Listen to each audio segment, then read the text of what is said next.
Adieu, here is Julian. Give him a big welcome. Hi guys, so my name's Julian, and I'm going to be delivering you a preview of a talk that I'm submitting for NZGDC. It's Preserving Judgment and Collaboration in Game Dev, which I've already shortened to Preserving Judgment and Collaboration. This is going to be a talk that talks about the kinds of stuff that you can lose in the middle of a dev. And it'll give you some daily operational tools for creative leads. So this is a talk for designers, for producers, for product owners, PMs, game leads, really anybody who's in a position to influence your team's ways of working. Yeah? And also, like, how's the volume? Is the volume okay? Can you hear me online okay? I don't know if people are chatting. Cool. Just so I know actually the makeup of the audience, like, do we have designers in the room? Just like raise your hand. Yeah, designers, producers, yes, artists, engineers, so many engineers. And is anybody on like a mid-size team? So like teams of like 8 to like 30 people? Mid-size, small, 7 and under, bigger. There's like hands that I'm missing. Hobbyists or solo? Oh. Okay, cool. No, this is my first presentation. So, and because this is a trial run, please give me as much feedback as you can. Even if it's just like, facial expressions, nodding, like screwed up like looks, it all helps me. Thank you. This is a 15-minute talk. We will be released in about an hour, including the 10 minutes, or when we smell pizza. So, I'm going to jump in. I'm going to tell you a little bit about myself so that you know how to filter what I'm telling you and what's relevant and what is not. My name's Julian Gosing-Fiao. I am a new arrival to Christchurch. I arrived in May. New Zealand is really cold. I've spent 16 years in games, mainly in game design and product roles. What I was doing before this was I was at Cybo Games. They made Subway Surfers, and I was the product owner and game design director for Subway Surfers City. My experience has been at mostly mid-sized corporate and mid-sized teams, so about teams of 8 to 25, 30 people. So that's actually what I'm going to focus on today, and like in areas of high uncertainty. So nothing like live ops, no like in production massive games. And some of the games that I've worked on that you may have played include Hello Kitty Online, Bingo Pop, Armored Machine, Here's Word and Chaos, Legends at War. Has anybody played any of the ones I've listed? All of them. What? Especially Subway. Oh. I'm actually working on a project that's pretty similar at the moment, but quicker than that. So pretty cool. Yeah. Good to know. One week on phone for this week. If the younger people in the audience, maybe you just want to have a live gameplay of Subway Surfers. Just like staring at, yeah. Just go do that now. Oh, I should have done that. And for the presentation, I'm going to keep moving on. I've also worked for these folks, if you know them. I've worked for Sanrio, Gameloft, Yukon, Social Point, and Cybo. Do we have any ex-Gamelofters in the house? Because I know there was a Gameloft office in Auckland. Really? Yeah, no. They're like everywhere. Okay, cool. So, filter what I'm saying. It may apply to you, it may not. This is just my experience. Why are we talking about preserving judgment and collaboration? So this is a talk about productive team dynamics. In my experience, if you're like me, you may often try to join teams full of smart, talented, motivated, well-meaning people, all using the best or at least the most common practices. I'm not going to use the S word. And you may find that you sometimes run into natural barriers to effective development. Everybody's trying as hard as you can, but you're just kind of not really getting anywhere. At the same points over and over, for the same, you run into the same points over and over, and these are just going to be some of the same solves that I've found. That's a bike in a tree. So here's the agenda. We're going through the overview right now, which will be about 5 minutes. I'll talk you through a case study of a game called Castle Thief. It's a synthesized game that does exist, but in a larger, more complex form that I'm going to walk you through for the purposes of this prez. And then we'll go into the natural default barriers that you run into. And then you've got 25 minutes of the daily tools that I use that are just above the best practices or the common practices. I'm being like kind of ironic, but they actually are good practices. There's just the additional stuff I needed. And then hopefully we'll have 10 minutes of Q&A or 10 minutes of running at a pizza. So what do we mean by judgment collaboration? Just to be really clear, when I talk about judgment, I mean that anybody on your team, not necessarily a lead, they can look at something in build, they can look at a design, they can like interface with the project, and they can have a reflex. They can think, hey, this could be better. This is a problem. This is, or we need to work on this. And they have a productive outlet to engage with the team meaningfully about it. So they don't go and they find themselves at the bottom of a beer glass complaining about the project. They can say, hey, should we fix this? Are we going to do anything? I have a point of view and I'm sharing it. You can think of these as development instincts or reflexes or, yeah, judgment. When I talk about collaboration, often following the judgment, I mean different disciplines swarming together and working to resolve it. So as fun as it is to have 6 designers sit in a room and debate each other, I'm a game designer, that's not what I mean. I do mean like, an engineer pairing up with QA or an artist pairing up with a designer, figuring out how to make something in your build better, problem solving. And so I talked about why these are so great, and I'm going to talk about it more, because when a team has both, really great things happen. One dynamic in particular, which is the team responds to reality fast. And I'm going to illustrate what that looks like with a case study. This is a game called Castle Thief. Again, it really does exist, but I've simplified it, I've changed the theming, I've added new visuals for the purposes of this presentation. And so we'll jump right in. I'll tell you what Castle Thief is to start. Castle Thief is a game about breaking into castles to find treasure. That's a theme, and it is a 3D platformer. My iPad is in a shipping container right now. It's a 3D platformer. If you've played Spyro, if you played Mario, just like take a 3D platformer where we're jumping around in a 3D location, you can imagine this game, and you're avoiding hazards and enemies. You die if you touch a hazard. It's fairly simple. That's the game Castle Thief, yeah? So what was the challenge and what did the team go through? Again, I'm giving this as like, this is my ideal of how I wish all of my game development had gone. So we were working on Castle 2. You break into a bunch of castles, we have to develop castles, here's Castle 2. Castle 2 has a moat bridge. When we were doing pre-production, we brainstormed what are some cool moments. Oh, it'd be really cool if a bridge is like opening, you have to run, like jump at the last moment, you're soaring over water, you make it in at the last point. Cool, retracting moat bridge. We actually did it straight because the camera did weird things if the bridge was doing that.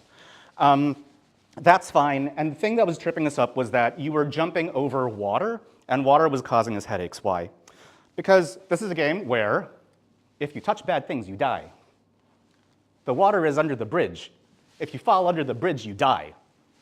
We had some items that made that just not a great experience. We had a mana shield consumable. This was a free-to-play game. I do work in free-to-play, but this is not a free-to-play talk necessarily. And what the mana shield did was it would tank one hit, and then you could resume exactly where you were. Now the problem was if we implemented this naively, you would fall into the water. Can you see fine, by the way? Yeah, you would fall into the water, you would tank one hit, you would be in the water, and then you would die again. Well, the mana shield is kind of nice. You can pay for extra mana shields. So we were like, that's not really great. We probably need to remember where you were, but we've done movement a little weird, so it's not as easy as just tracing back your steps. We'll probably need to do safe zones. But we did have, we also had another consumable kind of doing the same thing called the checkpoint, where if you had that, you could buy it outside of a level. If you died, you could resume the level from right where you were. Similar, but just presented differently. So we were like, look, we need to make both of these items work. We're probably going to have to go walk into this terrible land of remembering your safe zones, having our level designer dedicate safe, do safe zones in all the level chunks, and then running through it with QA to make sure you can't skip ahead in a level. I was like, this was going to be a lot of work, but I was like, fine. And anyways, to actually finish this story, we did have one other thing. We only had a death animation for land, and if you died on the water and you played the land one, it just looked kind of jank. So I was like, look, it's okay, this is gonna be a lot more work than we thought. Let's just do things naively. Again, by the book, take a tiny piece of work and just slice it as simply as you can. So our story was jump over a retracting moat bridge over water. Do you guys know what I'm talking about when I say a small story slice? Immediate nods. Cool. If not, I'll circle back. So we did that, and here's what was recounted to me. So on this game, I was a product owner, and we kicked off the sprint, We did our planning, and we were like, oh, there's so much stuff in here, like it's gonna be kind of janky. I'm like, look, that's fine. Let's just do what we can well, and then we'll assess again once you've come back. So the team goes away, and they start doing the bridge. So our engineer, apparently, she put the bridge in, and it started working, and she turned around and said like, yo, this mana shield, like she just jumped in with the mana shield to try out like the worst case, like the anti-golden path. And she was like, this mana shield, this bubble, it actually kind of looked like the bubble the paladin pops in Hearthstone. Yeah, you know what I'm talking about. It looks like it should float. And so apparently like our 3D artist who's on another pod was like sitting right there and was like, you know, I could just like give you a VFX where like you're splashing on water, because it would look weird if you were just running on water and it wasn't like responding, but we had like little splish splashes. And she was like, okay. We actually had problems with just all we were doing with like detecting where you were, but because water was always at a certain elevation, she was like, and it's also really easy for me to figure out if you're in water because your Y is probably like a certain value. So they do that over 30 minutes. And it felt really good. Apparently, you know, you jump in, you're splashing around in the water. You're kind of stuck. I mean, you know, you're just gonna die once the shield runs off anyways. But our other 3D artist who had made the bridge and was thinking about this whole like, oh, you know, you're gonna die, we need like a checkpoint system or like a safe zone system. He was like, you know, if you're just running around here and we want you to be on one side of the moat, I can just slope the angles on the moat so you can just walk out. And then we don't need to worry about that entire like respawn system and like, cool. That was also like a great interaction with the checkpoint item, because if it spawned you below a certain point, just like give you a mana shield. And then, if we did our jobs right, you could just walk out of the moat. Sorry, if they did it right. I can't claim credit for the work. And one really nice save was that, you know, we had like the splish splashing as you were running around the moat. And our animator, who was like, I think he was like sick and he was like super behind, so we really didn't want to bother him. He was like, you know, if you just like play the VFX, like scale that up a little bit, like change it around, that will like substitute for a death animation if you just fall your player through the ground. So they did that. And it was really nice. I turned around, not all of this happened at the same time, but this is like, you know, one of those stories that you could knock out a couple of in a 2-week sprint. I turned around and I played the build and I was like, oh my God, this is really good. This solves a lot of problems and we don't need to go down like respawn and safe zone hell, which would have just been big and awful. So that's really nice, but that's not where the magic really happened.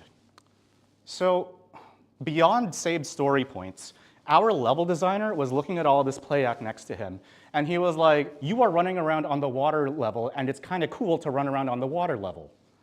I am going to take like logs from the outside of the castle, I'm going to take barrels from the inside of the castle, stick them right in the water, and now we can have like, oh, secret path to like enter the castle if you're a keen player, so you don't have to do all of like the enemy dodging and like dying and blah. And I mean, it's fine because like you're using a consumable. That's even better for us. So it looked kind of like that. Mana Shield consumable was even better. We had like water platforming sections that we built after this, which we weren't really planning for, but we kind of got for free. And when this, ever since like this happened, I've been thinking like, how do we kind of put the team in a state where they can use all of their best individual knowledge to solve this stuff?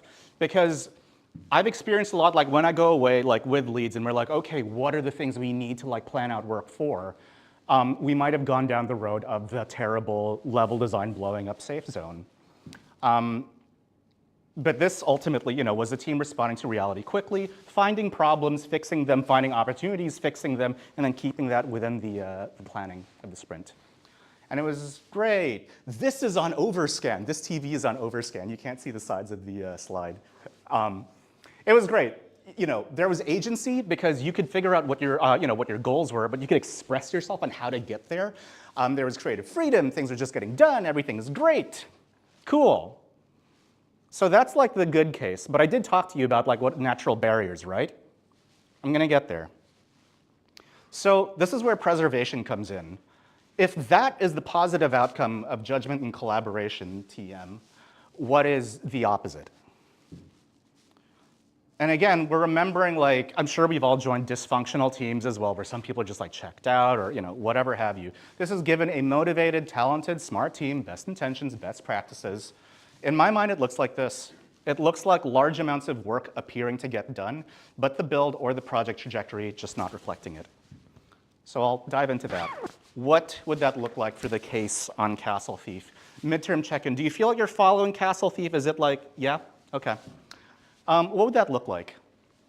It could look like somebody saying, you know, we were about to do the moat, but we need a detailed plan or a more detailed plan before we allocate all of our resources to the feature. The gentleman in front just shook his head. Yeah, exactly. That is what happens. But, you know. It's the next vision. That's what I always think of that. Yeah. When you can. Right. You know, the developing safe zones, because even if we did the safe zones, there's no guarantee that we wouldn't run into more problems. Can you imagine the development of this going further and further than expected? Maybe we have to change our architecture, and you know, like our level designer's making all of these other levels, and now that we've finished the safe zones, he has to go back and like redo all the other levels, and now QA is pulled off of like a release because now they're looking at those levels, and Art's just like, oh, we need to get our stuff in because we need to see it in game. Like that's the desync. Could you imagine that? Could you imagine problems sitting there for longer? It might sound like, let's maximize our efficiency if we're committing to water, so we'll make sure everybody's busy. I've been on a team where something similar has happened, and the 3D team just generated tons of assets because they were like, well, you know, like we gotta make sure we're worth our salt, etc. Imagine them generating tons of water fixtures that when we finally lined up everything needed massive optimization either on the dev side or on the visual side to actually just like make it go in. But you don't want to like, you know, lose the 3D artist's work, but you also don't want to like bother the developers so now everybody's doing overtime and we're also late and it's not going to be so great because we only got to play test it once before we shipped. Imagine that. It can look like lots of discipline-specific work to maximize your throughput. And you can imagine somebody walking up and being like, guys, is destroying consumables really an issue? I mean, it just means they're going to buy more. We've never heard this. No laughs. Nobody's working free-to-play. OK. It can sound like, you know, oh, I thought person, often a lead, knew about this really obvious issue, so I didn't raise this problem. Like, I didn't share my judgment because it's so, like, surely someone is doing something about it. Not always true. And there's actually one thing I'm not writing where you could just look at a problem every day and get so inured to it because you're this close that you forget that it's a problem at all. Yeah, which happens because your problems are sitting there for longer. If you recognize any of these indicators, It's classic programming stuff, seriously. It doesn't matter what industry you're in, that happens every time. It does. In all teams. And it just matters if you're in charge of it, you've got to keep it moving. Yeah. And that's where rapid application go and things like that are really, really handy. I feel like it's especially, well, I don't know because I haven't worked in like enterprise, but I feel like it's worse in games because there's so many more points where you don't understand what the other person's doing. What's an animator's work? What is a designer's work? What does our producer do? I don't know, I'm just going to work on this thing. Anyway, I'm getting sidetracked. This is what I'm calling the desync loop. It looks like longer problem lifetimes leading to a greater focus on individual discipline work because you want to be good at your job. And if you can't like make the problems in the game go away, well, you're going to be damn good at your job and like make sure everybody knows what an amazing designer you are, or producer, or engineer, etc. And because you're creating so much stuff, you're creating longer cycle times, you're creating bottlenecks. This can actually like cause leads to like need to micromanage to actually like why is everybody just like doing things? I can't tie things together, and that can be really unpleasant, which leads to longer problem lifetimes. It sounds like everybody knows what this is, so I'm just gonna fly through this. The natural barriers I'm gonna focus on are in one area because for most of these, you have a lot of literature and like, how do we handle it? Like, what are our best practices? Yes? Cool. The default barriers are going to be on the focus on individual discipline work, and I alluded to this earlier, but this comes from a desire, and you need to recognize this, to eliminate the unknown, to come armed with a bigger plan, or to have all the answers when asked, and this will affect like a lead, a producer, somebody who's like in charge of like how everything's moving, and on the other end, you're going to have a desire to exude competence at your discipline, to never be on the receiving end of like, this design sucks, this code is a mess, like what were they thinking, blah, blah, blah. And like I've seen this a lot, and like especially on successful games, because you need to compromise to get good stuff out, to test it, to play it, to iterate. Anyways. We have a desire to be doing work because we're game developers. And so Acknowledge it, even if you can't address it directly, and I'll go into tools in a second. How are we doing on time? We're going to be on time. We're going to get pizza. So these are my daily operational tools. I've got 5 of these, 5 areas. And yeah, I did say for like mid-sized teams, I don't know. I'm hoping that some of them will still be useful for whatever size. These are going to focus on the unchecked desire to perform that erodes judgment and collaboration, and it'll lean more towards preservation of judgment and collaboration versus work efficiency, even though efficiency can't, like, you know, it is important. We need to get stuff done, and discipline excellence, we can call it. Above all, you know, you want to be effective. So number 1 of 5, the team setup. This man plays D&D. I found that one thing I've really regretted is if I don't do you know what session 0 is? Yes, yes. Session 0 is when you get together with your D&D table and you're like, what kind of game of D&D are we going to play? Because there's some that are heavy in role-playing, there's some that are heavy in like combat, so on and so forth. So even your best and common practices have like a super wide interpretation. You want to like debate the Agile Manifesto? Like, good luck. Describe your ideal of teamwork and flow and just make sure your team is on board because this can get really specific. How much are they okay with what's laid out in a story or what's laid out in spec or requirements versus what is collaboratively solved? Like in the example for Castle Thief, when does detail come in? How much detail comes in? And is this going to change over time? Like, is our pre-production like spec going to look like this? Is it going to look like this? Like, do I want to be in a game that's like pushing towards production? Because there's like some people who don't. And even if they're just comfortable spending time in the problem space, are they comfortable regarding planning, timing, and resolution as a moving target? Or if somebody joins your team and you're like me, is somebody just going to be like, why are there no plans? I want the plans. Give me the plans. Yeah, one thing I found is that as you do this and get a feel for your team members, it's a really productive thing to avoid mixing people. I think often there's a hope where, oh, this guy's really adaptive and this guy's really needs clear structure. Maybe if I put them together, like one will see the light. More often than not, they fight and they slow down like heavily. It's nice to group like with like. That's really all I have to say for it. You can repeat this with each new joiner on your team. When you're setting up your team, where does everybody sit? It's almost obvious, but spreading out is really, really good. I've found that if I seek more than 2 people of a single discipline together, it can get really, really intimidating to approach them. But also, like, if you're doing a shoulder check, like, you're just looking at what everybody else is doing, you're an artist, you look at the artist on your left, look at the artist on your right, you're like, oh shit, sorry. Oh, I have to do more art, because that's what people are doing, versus turning around being like, you just jumped off a bridge with a bubble. I have ideas for this bubble. Yeah? Yeah, use judgment. Maybe you do need 3 or 4, but rule of thumb. Cool. Tool number 2, wield the detail of stories to make using judgment and collaboration easy. Everybody's comfortable with stories? Does everybody work with stories? Yes? Does anybody not work with stories? Cool. Good to know.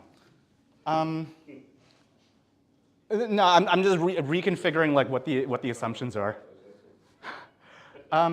So the way my view is that stories are really good for tracking group goals and tasks are excellent for individual throughput.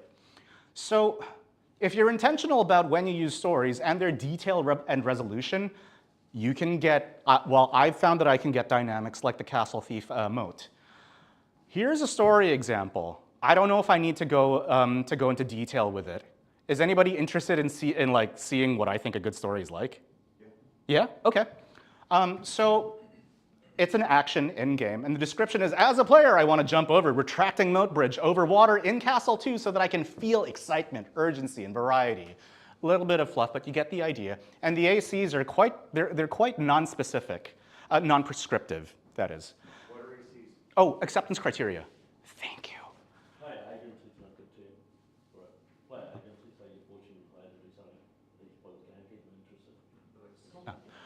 interested. So acceptance criteria, this is what does the team see happening so that we can merge and close the story. Or at least we say like a story is only closed when it's merged to main. And the acceptance criteria, like player can encounter a moat bridge in stage 2. Cool. Player can see moat bridge retract when they get near. Cool. Doesn't matter how. Player can fall into the water and die, and QA can skip to Castle 2 from a fresh install, so this isn't a nightmare to test. Doesn't cover the edge cases for water and the shield. We're okay with like weird death animations. And often, especially if it's an action game, I like stick figures because it just allows you to fill in things. Reasonably low prescription here. But tasks are still important. So what I like to do with Jira is have that as a story, avoid tasks like the plague in Jira at a top level, and then have the team build these. So these are the actual steps, and they're going to change for each story. Part of the reason I really like staying away from tasks is because like I don't actually know what needs to be done specifically by each person in what order. So if I build you a narrative here, well, our 3D artist has the moat bridge asset, like we were working on it in pre-production, put it in the project. Cool, that's a subtask. Another one, set up the colliders to match the animation. That's for the engineer because it's already animated. We know what it's going to look like. Trigger the moat bridge retraction when the player is near, some kind of like player detection, also for the engineer. Put water in project. Well, our 3D artist has been like tooling around with that, so that's actually done. Cool, great. Kill player if they touch water, detection, and then tweak the moat bridge retraction timing and distance. That's for a game designer, because once that's all moving, it's going to be like, you know, it needs to like have the right tension. And then here was a fun one. There was a new subtask that I didn't even imagine. Pulse torches when the animation starts, because I realized when we tested the first version of this, you had no idea that something was happening, and like you just kind of fall into the water and be like, what the heck, that was a bridge a while ago. So these torches just go like, and then it starts. So the team, assuming a good team, good, motivated, talented, they'll know what to do. And often this gets put together in a previous sprint, either in refinement or review or at sprint planning. I have some pods that just like completely skip this stuff and like if it works, it works. There are a lot of techniques out there for like, there's a burn down chart. We need to like, do planning poker. I find as long as your team understand, let's put something together and show it to somebody within like a day or two, that usually just gets you there. You don't need all of the additional cruft. So, number 3, I'm going to skip to stand-up. I've talked about stories and basic layouts, which I was cheating because that actually is a best practice. Now that we have the stories, everybody's working on it, I'm going to talk about stand-up because this is where I see a lot of stuff actually go south in terms of teams collaborating. Walking the plank is a really good way to build sync habits. Why am I talking about sync habits? So, there's a thing called labor dumping in a stand-up. No reactions yet. In stand-up, it can look like a person talking for as long as they can, and often not with like ill intentions, but just talking about like the most difficult problem they're working on, why it's taking them so long, how like all of these things that they overcame. And as this person's talking, like you might be like standing next to him going like, holy crap, this person's really smart. Okay, I'm gonna think about what I'm gonna say because like I need to deserve my space here. Stand-up is an excellent place to, well, not do that, as tempting as it is, because you want to do a good job. It's a good place to find out if you can link your work together, which I'll get to in a second. Find out if your current work or your next work is actually close to the goal, or if it's a cursed safe zone attempt. Find ways to get there with your team, and then assess, plan, and coordinate for the day. You can use stand-up as a fail-safe in case you don't do any of these things for the rest of the day because you're hiding in a corner. That's fair. It is convenient for other things and prone to misuse. If your team finds that they don't have value in what they're saying to each other, that's a red flag. If it's directed to a lead, to a manager, can I show that my work is really, really good? That can be a misuse. And is there a pressure on you to prove your productivity? It's important to get stuff done, but if you use it for this, you're not using stand-up for this. So, walking the plank. Walking the plank assumes you wield stories as your base unit. And if you're structuring it with that kind of resolution, what you do is you walk down the board, and this is an actual board that I've reconstructed that would be representative from the Castle Thief project. You can walk down what's in progress or what's moved or what needs review, and you can have good conversations. You know about Castle Thieves, and I'm going to tell you about a conversation. Summon a familiar in-game, a fairy, it's a pet system. We need to test this on device after putting in all the VFX. Who has the Huawei phone? Who has it? Easy, that's a review. Let's talk about the retracting mode. The sprint is just, it's day 2 and maybe going a little slower than original. Our engineer says like, yo, I've finished setting up all the colliders to match the animation after it got put in the project. And our game designer's like, can I try out how it feels? Now, there's no trigger for it, but the engineer can actually trigger the entire animation for free when the level starts and set it to loop automatically without doing any additional stuff. And because she did that, our QA can actually go around and like run around the moving bridge and see if it breaks anything. Because as we know, moving colliders and movement, when you're like, multiple pieces of geometry coming together, it's like a huge headache. And this is really nice. And you can do this at any time. You should be doing this at any time, not just at stand-up, but stand-up is the best place to actually get this thing going. So that's walking the plank. If you, a lead, must be present, you know the best practice of like trying to like remove yourself from stand-ups, yes? If you are in like a boss position, the books say don't stand there because everybody will just like talk to you and update you and they won't coordinate with each other. Yes? The nice thing I like doing, it's a very good tutorial online about it, especially when you're doing stand-up, is just get those little post-its out, straight them in the group, get the ideas down, straight on the thing, do your collaboration there and then, streamline it, get moving again, pick the best ideas, carry on, and you can take an hour to an hour and a half meeting and condense it down in 15, 20 minutes if you do it properly. And you do that at stand-up? It's hard, but you've got to know your people, it's the first thing, and you've got to know the dynamics of the group, and that's the other hard thing, but that's easy enough to learn Yeah, for a period of time. that's cool, yeah. It's good to have a template like that as well, because then you Yeah. know where you're failing. Yeah.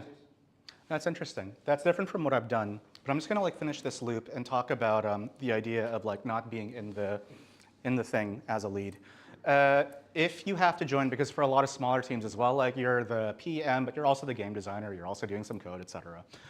What's useful is if you notice like a teammate or like a person, especially if they're reporting to you, just start like talking at you. Just say like, talk to your teammates, not to me. It can help. And if you can see a labor dump coming, you can always say, could you focus on info that your team needs to hit their goals? Or if you're really brusque, what has usually come out, like tell everybody what they need to know, not what you're busy with. I screwed that one up, but you get the idea. Cool. So I've talked to you about handling your day-to-day syncs, what your collaboration looks like, what does your roadmap and understanding your incoming work, what are some tools there? Am I doing on time? I'm actually doing really well.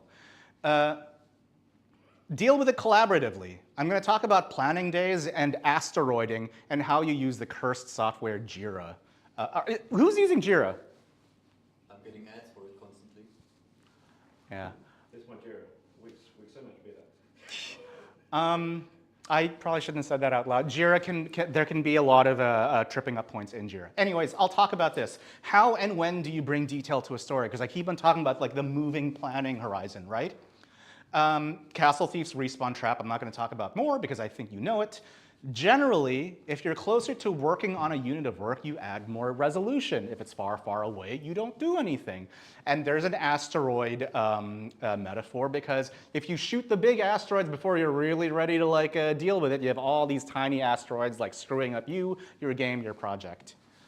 Most of the time, you have to use your judgment on whether or not it's a real problem or not. I don't really have a rule of thumb. But you can get help. So I've just like triggered a whole ton of text. I'm going to show you a video in a second, which is the EVE Online people from 2006 and how they did a planning day. And what it is, and what we've done, is you put your entire team in a room for a planning day. You're not doing development. It's really scary if you haven't spent time doing this before. And you realign on what your project reality is, and you talk about it, particularly in breaking down what's coming up soon. You asteroid in that meeting, and you walk away with a plan, or you walk away from a plan. I'm going to play this. Is anybody on the computer who can actually maximize? Oh, it's like right there. I could have done this.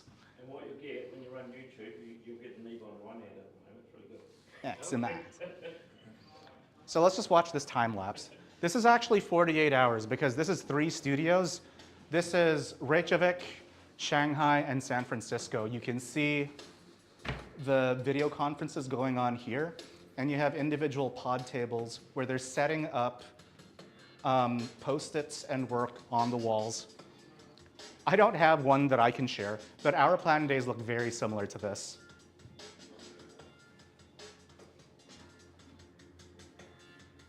We would only run ours for 8 hours. It's such a massive project. So much work. Tremendous. So appreciative. And so that was 6 hours, 6 months of development. If we could exit out, I'll go back to my slides. Could we just hit the exit, the escape maybe, and that'll do clean things. One of the really nice things that happened to me on a planning day was we were working on a big old feature for Castle Thief. And the team went away. We had the designs or the intent ready before the planning day. I just want to be really clear. You don't be like, hey guys, here's a design. Figure it out and you have 8 hours. Don't do that.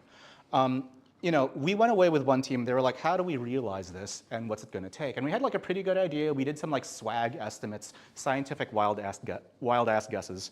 And they went away for a couple of hours.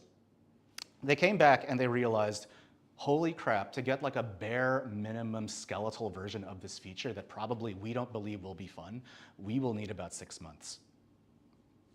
And we spent like all day on this, just like breaking down everything.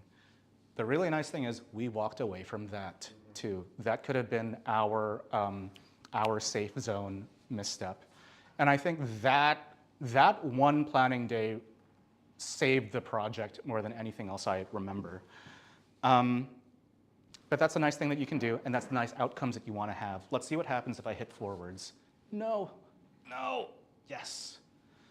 While the team is building this plan, they might be building it on Post-its, which is the best thing. They might be building it in Jira. I find if you have to use Jira, and a lot of us do, it can be really useful to give them only one place to figure out where the hell is all the work, and you'll be able to do that with stakeholders as well. So, yeah, asteroiding, I talked about that. Is anybody familiar with this view? Yes? Do you know where to find this in Jira? Anyways, this is a view of all of your epics. Jira likes using epics, and an epic is a container for other stories, and you can like rearrange them, but then you can also like put them on like a time bar. And I think like earlier versions of Jira would like you couldn't close your stories until everything was like done. And somebody find the producer. This is serious work. My experience with this on Teams is that it hides stories and information at the top level because of all the stuff going on. And in the end, nobody is using this but the producer and often stakeholders. But like the team loses their value. And ultimately, when you're coordinating on work, the value is for the team to know what's going on. That's a word mash.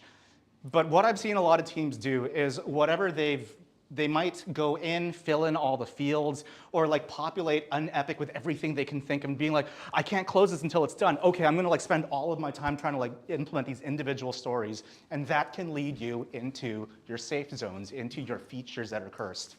I really liked, Jira's improving. What I like to do with Jira is use simple stories to play asteroids. You have the backlog. Are you guys familiar with the backlog? Yes. Just put everything on the backlog and order it in one dimension. You have one backlog and anything on top is more important than stuff on the bottom. Yeah, it is your one place. And I found like people don't tend to like this a lot because the backlog is still like pretty complex. But you do have absolute priority. And when you do have to use epics, just like use a story and like give it like a giant ass like story point estimate. You can like right click on it later on, just like right click and hit split story. And like you can do that, the pods can do that. Like it's really, really low overhead. And again, I found this just like saying no, or saying we don't have enough knowledge to use the epics view and the roadmap, we'll just use this. I found that has a lot of value for us if you're on Jira. Post-its are the best though. If you're co-located or you have somebody who will link your offline and online syncs, Just use Post-its. Like this stuff, that each one can turn into a Post-it. Put it on a whiteboard. This story, this is literally index card sized. If you have any like images, just like print it out and put it on the board. I don't have one that I can show you, but can you form an image in your mind of how you would do it? Just a quick gut check, no? Okay, then I'll need to like fix this up for next time. Oh, okay. I do. I don't do that. Ah, really good to know. Then in that case, I'll just do a quick check with the rest of the room. Can you imagine what I'm talking about, or is it like kind of, yes? Okay. Cool, cool, cool. 5, we're on the last one. We are gonna be on time. And this is actually the most important one that I've found in just working on teams and trying to get teamwork going. Emote your builds. When you're doing playtests, talk about your emotional reflexes to what you're playing, and don't talk about the other stuff, if you can. So what do I mean? What do I mean? There we go. Playtesting is crucial, but I saw a whole bunch of you guys at playtests recently. Have you ever found yourself, here's a problem, in a playtest where you're trying to like playtest a feature, instantly you've somehow started talking about design. Actually, it's 2 guys talking about design. It's always these 2 guys, and they're arguing. They're going off into like long theory craft, and you spend about like 2 minutes playing the build, but now you're just talking about like the meta of this game, or talking about like theory. Or have you found that? Yeah. I don't want to say it too loud, and I won't say who it is because I've got an NDA, but I broke someone's game for them recently because I just wanted to have player agency where I was able to speedrun. Yeah. But for them, they had to rewrite all the I'm so sorry. Is it okay if like if we talk afterwards? I'm just trying to give an example for you because Yeah. I'm going to finish in a second. It's basically, the thing is that they're wrapped up in what they're doing. And at the end of the day, they're there for the gamer. That's the way I look at it. And then Yeah. you lose your focus in that point. You've lost Definitely. Yeah. And if you want to talk about it more, like maybe in the Q&A, you can share it with everybody else. But I actually just kind of want to like, I want to complete the throughput of the thought that I'm having. Playtests where you talk a lot about design, it can be really unpleasant, and you can often feel like you have somebody like attacking you as a designer. And I mean, you spend all your time playing video games anyways. It's like, are you telling me like my identity is false because like my design is bad, therefore I am bad? And you see this happen all the time at work. I swear to God. Sorry, gosh. If you emote your experience, it'll give the people who are making the story or the feature. If you've, again, if you've structured your work in ways that I've shown, it'll give them maximum information, and they can figure out what to do with it. So I'm going to give you a video really quickly of a guy called Max Belegde. He's going to watch some dominoes, and he's going to talk exactly what he's feeling. And this is the most amazing form of playtesting that I keep trying to go back to it. Anyways, watch. You know how this makes me feel throughout. Right now, I'm feeling happy. I enjoyed that very much so. What a delightful display of colours. Right now, I'm acknowledging that they're doing it in 2 rows. That's a bit interesting. But it's kind of taken a while. I feel quite displeased, if I'm being completely honest. Oh, we've got a big swirler coming up. This could make me very excited. Is it really just going to go around one at a time? I'm now feeling angry. I feel impatience. Is this really going to be a single trail swirler? I thought we were dealing with a big wham bam swirler, but you're really taking the piss out of me. I am angry, confused, and disappointed, to say the least. Please, hurry up! I've seen this swirl. I want to see something else. If something interesting can happen in the next few seconds, what says that swirl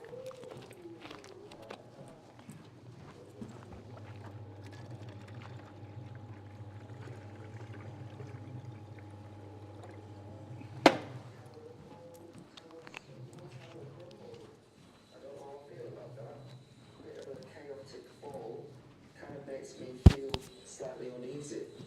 I would prefer it to be more controlled.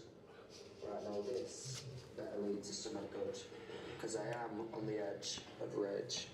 Oh, we've got a big swirler, and I swear to God, If this is a single trail swirl, I will be kicking off bits. Oh, whoa! What a banger! I feel most pleased and happy. Oh. The world's record is like 2 million now, and it took them like 3 days. That's incredible. See what that guy did? Yeah. Can you see that working for playtests? Yeah. You don't feel like a terrible domino maker if he says that about your dominoes. Anyway, I won't belabor it. So it's nice. You can focus on the problem instead of going from A to C, where the combat is not fun. Your sword swings aren't like big enough. I'm like, what do you mean my sword swings aren't big enough? You get the idea.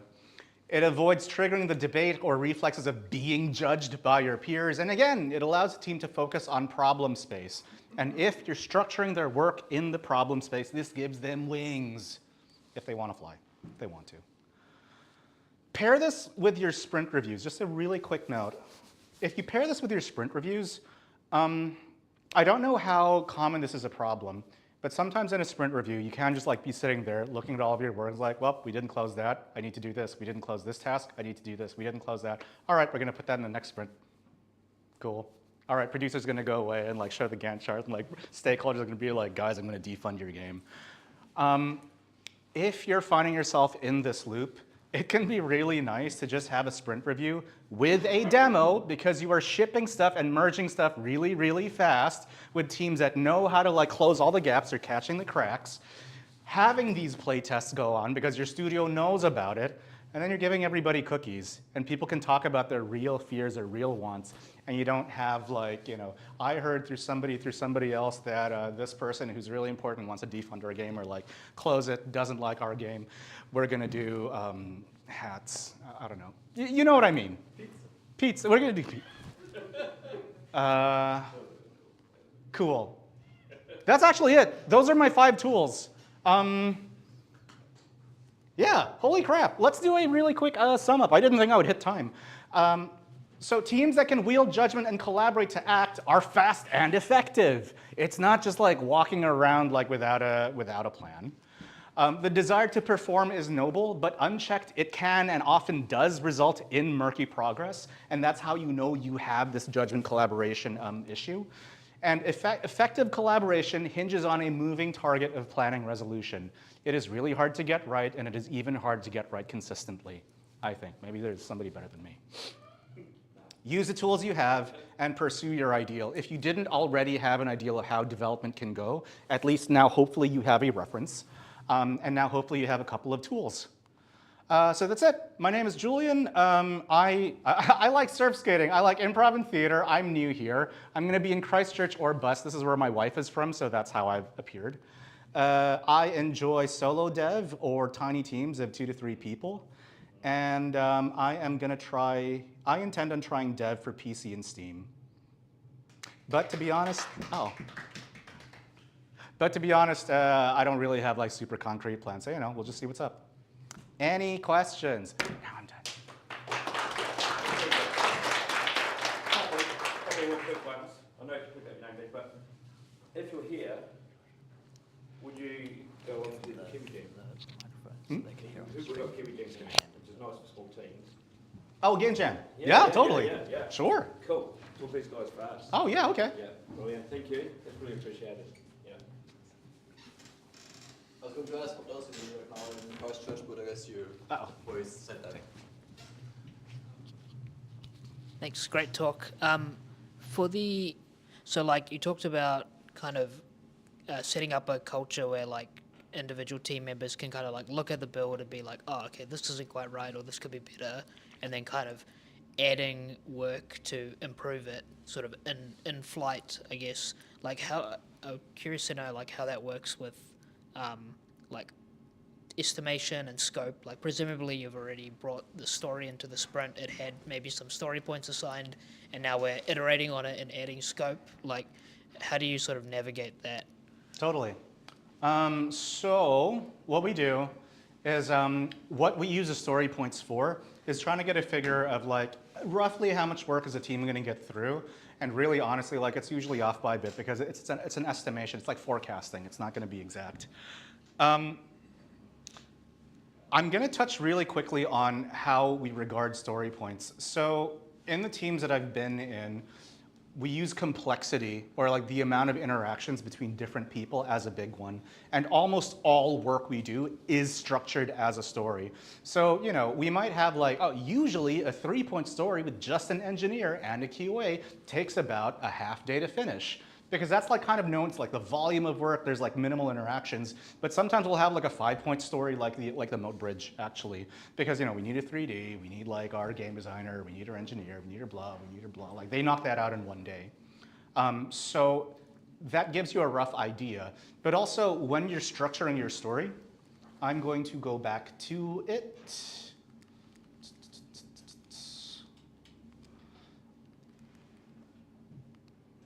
You kind of assume that there is going to be wait time, or that, you know, at some point in the story, somebody's going to be sitting on their hands, and that is okay. I find that if you try to maximize so that nobody is ever like sitting on their hands, because, oh, I'm done working on this story, I'm going to jump to that. That is when, like, if people really have like no time to find good avenues, then you need to be very, very careful about where you spend time. And that's just kind of like a loop that you fall into. Again, mid-sized teams, so I'm not sure if that applies as much for like smaller ones. Cool, thanks. Maybe just as a follow-up. Yeah. Do you have any advice for like kind of encouraging that culture, or like sort of promoting that type of culture to leadership, like In what? to like towards leadership or something? So Promoting kind of that towards leadership. Yeah, I guess maybe I'll just clarify, like, you know, there's like a sort of anti-pattern, right, of like using story points as like a time estimate, kind of, and yeah, like true. if you've got maybe leaders that are saying, okay, well, you know, we're mapping this to a number of hours worked, and now you're potentially adding scope, like I guess there could be some And are you pressure. talking about like a leader on the team, or a leader like who operates above the team? Probably a little bit of both. A little bit of both. I'll talk about the leaders above the team.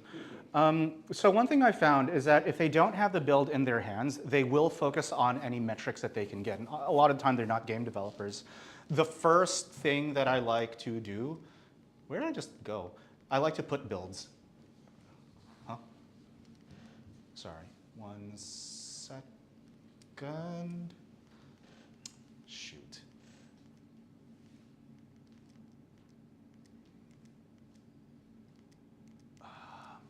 Oh, here it is. You know how this Could makes me we feel all throughout. mute it? Right now, I'm feeling. Oh. If you're not already doing a sprint demos, I enjoyed that very much. So. yeah. If you're not already doing a sprint like demos in your sprint reviews, I highly, highly recommend it. And so a nice way of like kind of defanging this is, I've seen some teams do this is like, hey, here's a 15-minute like sync, or here's a 1-hour sync, and we're all going to like talk about the problems with the game. Just make it like blend it in with your sprint planning a little bit. Block like a 2-hour to 4-hour slot. Invite leadership in, and then invite other people from your company in as well. And then just like play your build, play your game, or play what you have, and show what your work's been done like separately, like on a whiteboard or something. Because obviously there's always going to be like tech debt that's being done, art Kanban work, etc. But if you do that, and then you have cookies, or just some kind of like consumable, I find like people get a lot less combative when they're just like eating stuff. And I mean, like, you know, boss man might not eat anything, but I've actually seen like really nice changes in the kinds of conversations you have if you stretch it out so they don't feel like they have to get in their feedback or they're dead, and that they have something they can play with. And then you do this regularly. That would be my, does that answer your? Yeah, it's really helpful, thanks. I also realized you were asking about how do you spread this like inside the team. I think that's very different. Like, would it be like a team lead or like a discipline leader or? Yeah, I think probably less discipline lead, more like team lead. So I The guess team it would lead? be, like I guess I'm coming at it more from outside of games, but I guess it would be like a producer role. Like Yeah, like a producer role. Every producer, every game team is going to be different. Every producer is going to be different. I don't know. Talk to them is my main thing, especially if there's somebody that you work with. I don't, yeah. So, I've got a couple of quick questions. I always ask this because it's quite sensitive, the whole process. Silos, how do you deal with silos? for yourself. Number 2, how do you deal with that ever-present bug that always turns up at the last second and you're at crunch and you cannot get rid of the darn thing? Do you use previous versions or do you try and finish? Yeah, I don't have an answer for I don't have an so answer. yeah, we'll release it when it's ready, as the classic saying, which is 14 years is the record when it's done. How do you deal with silos? My point is that that's happening all the time in the team as well. Yeah. And you've probably been in the middle of it as well, depending on where you sit in the structure, especially if you're the engineer, because you end up being the focal point to get the code through. Yeah. That's why I was trying to have at least 2 coders, and anything above like 5, and then split your other roles out from there. Mm-hmm. And then if we scale from there, obviously it just grows. But along the way is keeping that collaboration, and then that's when you get, what I usually do is get your whole team together and try and crack that thing as with many hammers as you can, as long as it doesn't pull you away from your end product. Is that what you've sort of seen happening a lot? Because it's pretty much standard practice. I'll try and answer one by one. Yeah, there's 3 there.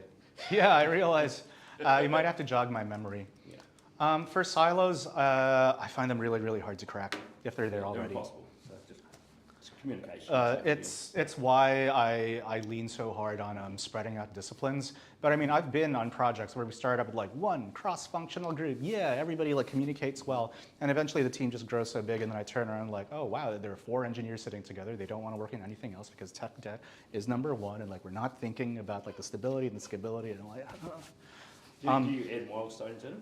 sorry. Do you add milestones into your project? Do I add milestones? So milestones? Yes. Yeah.